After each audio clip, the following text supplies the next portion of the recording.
चलिए दोस्तों, तो आज फिर मैं लेके आया हूँ। हमने वर्ण का देखा, स्वर को देखा था। ये व्यंजन बहुत लंबा है, तो व्यंजन में मैंने भाग एक बना रहा हूँ। वर्ण में ही आता है व्यंजन, तो दोनों इम्पोर्टेंट है। जितना स्वर उतना व्यंजन, ठीक है ना। जितना इम्पोर्टेंट है, बहुत ही इम्पोर्टेंट ये आएगा। तो आप इसे देखें, बहुत ध्यान से देखें। जो व्यंजन उन वर्णों को कहते हैं जिनका उच्चारण करते समय वायु कंठ, तालु, मुख आदि स्थानों से रुककर निकलती है। मतलब यहाँ कंठ से रुक जाती है, उसमें स्टॉप हो जाता है। जैसे व्यंजन उन वर्णों को कहते हैं, उन वर्णों को कहते हैं जिनका उच्चारण करते समय जब हम बोल रहे हैं वहां रुकावट होगा। वायु, जो हवा जो निकल रही वायु, वो कंठ, तालु, मुख आदि स्थानों से रुककर निकलती है, रुक कर निकलती है। अब व्यंजन के भेद क्या है, यहाँ देखते हैं व्यंजन के भेद। ठीक है, व्यंजन के भेद क्या है? व्यंजन वर्णों के 3 भेद होते हैं। व्यंजन वर्णों के 3 भेद होते हैं, ठीक है ना। अब कौन कौन से हैं? पहला यहाँ पे देखते हैं, पहला क्या है? स्पर्श व्यंजन, दूसरा अंतः स्पर्श व्यंजन, तीसरा उष्म व्यंजन। तो तीनों को मैं समझाऊंगा बारी बारी से। तो अभी हम देखते हैं स्पर्श व्यंजन को। तो 3 भेद, यदि क्वेश्चन आता, क्वेश्चन बनेगा कि व्यंजन वर्णों के कितने भेद होते हैं, तो 3 भेद होते हैं। हो सकता है कि और दूसरा और बहुत सारे क्वेश्चन बनेंगे कि उनके भेद एक नाम दे दिया और 4-3 ऑप्शन और गलत दे दिया, तो यहाँ भी क्लियर होगा। तो हम देखेंगे, पहला है स्पर्श व्यंजन, अंतः व्यंजन और उस व्यंजन, ये 3 है। अब इसमें हम देखते हैं, इसको और विस्तृत देखेंगे और बारी बारी में आपको छोटी छोटी चीजें बताऊंगा। जो छोटी छोटी चीजें एग्जाम में आती है, आप पुराने एग्जाम को टैली कर लें। ये जो मैं पढ़ा रहा हूँ डिटेल, इसमें से आया है नहीं, आप पुराने एग्जाम में देख लेना, या फिर जब इसके बाद जब एक्सरसाइज बताऊंगा तो आपको बराबर क्वेश्चन के बाद बताऊंगा कि वो क्वेश्चन किस एग्जाम से आया है। तो ये हिंदी में यही आएगा, इसी में से आएगा। और कहाँ से आएगा? कहीं से नहीं आएगा, इसी में से आएगा। अब क्या है देखिए, हम देखते हैं पहले स्पर्श व्यंजन को देखते हैं। स्पर्श व्यंजन के 5 वर्ग होते हैं। 5 ये जो वर्ग है ना, स्पर्श व्यंजन के 5 वर्ग होते हैं। तो ये वर्ग दिया हुआ, ये मैंने बना रखा है। स्पर्श व्यंजन के 5 वर्ग होते हैं। क वर्ग, च वर्ग, ट वर्ग, त वर्ग तथा प। मतलब 1, 2, 3, 4 और ये 5। मतलब व्यंजन में जो स्पर्श व्यंजन टकरा रहा है ना, तो वो इसके 5 होते हैं। 1, 2, 3, 4, 5। तो इसी को हम इस चार्ट के अकॉर्डिंग देखेंगे। तो चार्ट, इसके पहले फिर से मैं देख रहे ध्यान से कि व्यंजन वर्णों के 3 भेद होते हैं। स्पर्श व्यंजन, अंतः व्यंजन और उष्म व्यंजन। तो हम स्पर्श व्यंजन को देख रहे हैं, तो जिसके 5 वर्ग होते हैं। क्वेश्चन क्या सकते कि स्पर्श व्यंजन के कितने वर्ग होते हैं, तो आ गया पता, हमें पता होगा तो 5 लिख देंगे। यदि ऑप्शन दे दिया उसने 4 और एक आध इधर कर दिया, नहीं बना तो गलत होगा। तो बहुत सारे क्वेश्चन तो बहुत आएंगे 20 दिनों तक। हर एग्जाम 20 दिन, 15 दिन, 20 दिन चलेगा।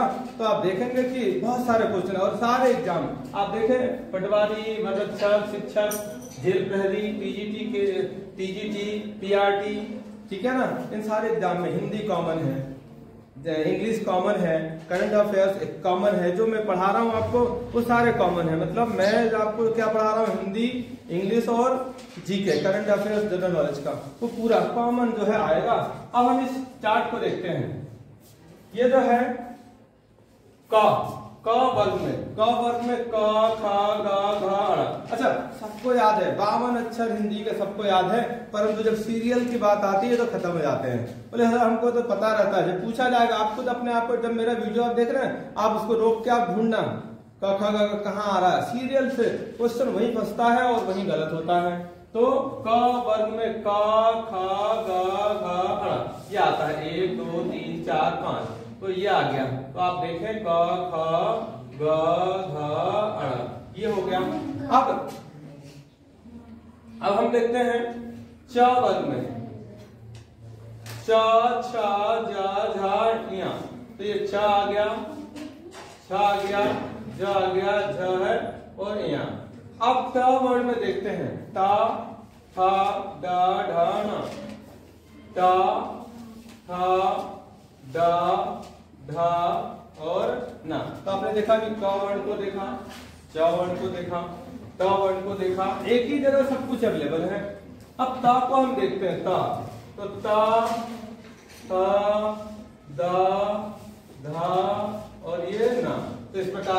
ये आ गया नाकर, प वन हो गया। अब प को देखते हैं, प ब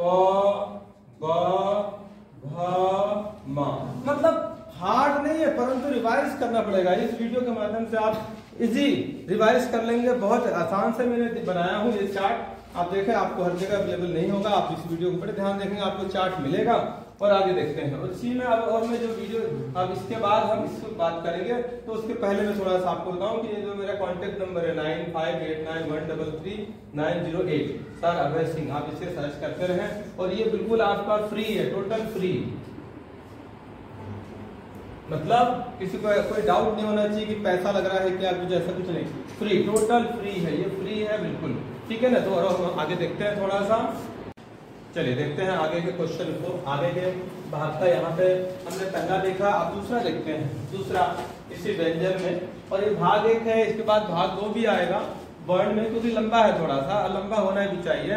मतलब हम क्या, हमारे टीचर, आपके भी देखा और टीचर का भैया देखो, यदि सफलता लेना है तो थोड़ा लंबा चलना है, दूरी को लंबी तय करना है, शॉर्टकट में कोई सफलता नहीं मिलती है।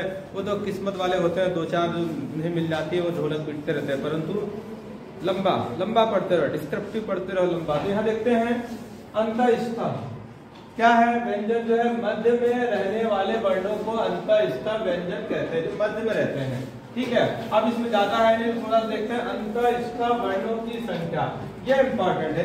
क्वेश्चन आ गया कि यह अंतःस्थ वर्णों की संख्या कितनी है, तो 4 दिया हुआ है, तो यहाँ है 4, या र ला और व, ये दिया है 4, या रा ला व, तो अंतःस्थ वर्णों की संख्या 4। एक क्वेश्चन ये बन सकता है और दूसरा क्वेश्चन इस पे बन सकता है कि ये ऑप्शन दे दिया 4, उसमें से एक हटा दिया और गलत डाल दिया, एक सही वाला ऑप्शन दे दिया। हमें पता होना चाहिए, पता नहीं रहेगा तो करेंगे कहाँ से, तो ये सारा रिपीट करना है, क्योंकि हमने छोटी क्लास में पढ़ा, बड़ी क्लास में थोड़ी पढ़ाते हैं, छोटी क्लास में पढ़ा हुआ, 6वीं 7वीं में आता है, 6वीं 7वीं में से चला जाता पढ़ा हुआ है, 8वीं तक रहता है।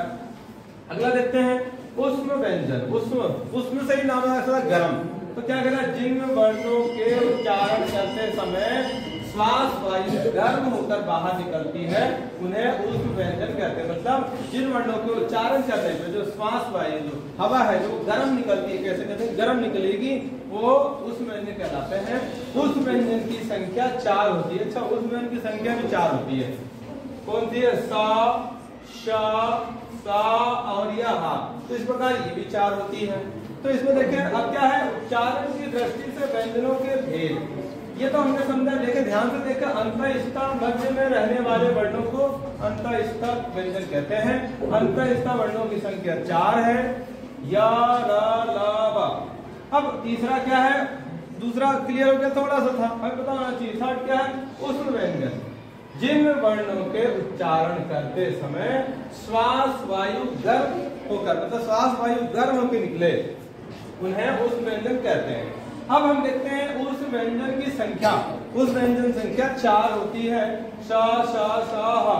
उच्चारण की दृष्टि से व्यंजनों के भेद देखते हैं। उच्चारण की दृष्टि से व्यंजनों के 2 भेद होते हैं। उच्चारण की दृष्टि से, वहां तो हमने देखा यहाँ उच्चारण की दृष्टि से, तो पहला है अल्प प्राण और दूसरा है महाप्राण, तो आपने देखा अभी 2, तीसरा बाकी है। तो दोस्तों तीसरा जो होगा वो भाग 2 में मैं आपको कराऊंगा, भाग 1 जो आपका, क्योंकि आपका वीडियो भी थोड़ा लिमिटेशन होना चाहिए, तो आप, अच्छा ये हिंदी इजी लगती पर है कि हम बाद में कर लेंगे, परंतु बाद में जब समय आता है एग्जाम का तो वो सब गड़बड़ कर देती है। इसीलिए दोस्तों इसको ध्यान से देखते रहें, बार बार देखें, पूरा वीडियो को देखें, लंबा देखें, पूरा देखें और ध्यान से देखें, ओके। तो इसी के साथ ही अभी हम देखते हैं कि इसका जो सेकंड पार्ट वाला है, ठीक है ना, जो आपको बाद में आएगा। मेरे वीडियो को देखते रहें, लाइक करें, शेयर करें और सब्सक्राइब करें। Thank you.